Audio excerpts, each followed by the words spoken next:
ధరల నియంత్రణే టీడీపీ లక్ష్యమని ఎమ్మెల్యే దగ్గుబాటి ప్రసాద్ అన్నారు. ప్రజలకు పెరిగిన నిత్యావసరాల భారాన్ని తగ్గిస్తున్నామని, అందుకే రైతు బజార్లో బియ్యం, కందిపప్పు సబ్సిడీ విక్రయాలు చేపట్టామని చెప్పారు. అనంతపురం అర్బన్లో రైతు బజార్లో స్థిరమైన ధరలకే బియ్యం, కందిపప్పు విక్రయాలను దగ్గుబాటి ప్రసాద్ ప్రారంభించారు. ప్రజలు దీనిని సద్వినియోగం చేసుకోవాలని సూచించారు. భవిష్యత్తులో ఇలాంటి కార్యక్రమాలు మరిన్ని చేపడతామన్నారు ఎమ్మెల్యే దగ్గుబాటి ప్రసాద్.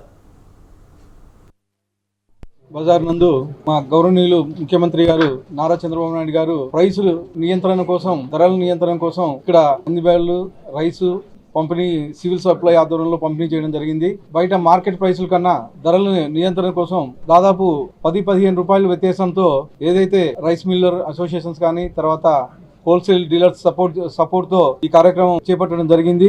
ఇది ప్రతి ఒక్క అనంతపురం నగర ప్రజలు ప్రతి ఒక్కరు ఉపయోగించాలని చెప్పేసి కోరుతా ఉన్నాను. అనంతపురం రైతు బజార్ నందు మా గౌరవనీయులు ముఖ్యమంత్రి గారు నారా చంద్రబాబు నాయుడు గారు ప్రైసులు నియంత్రణ కోసం, ధరలు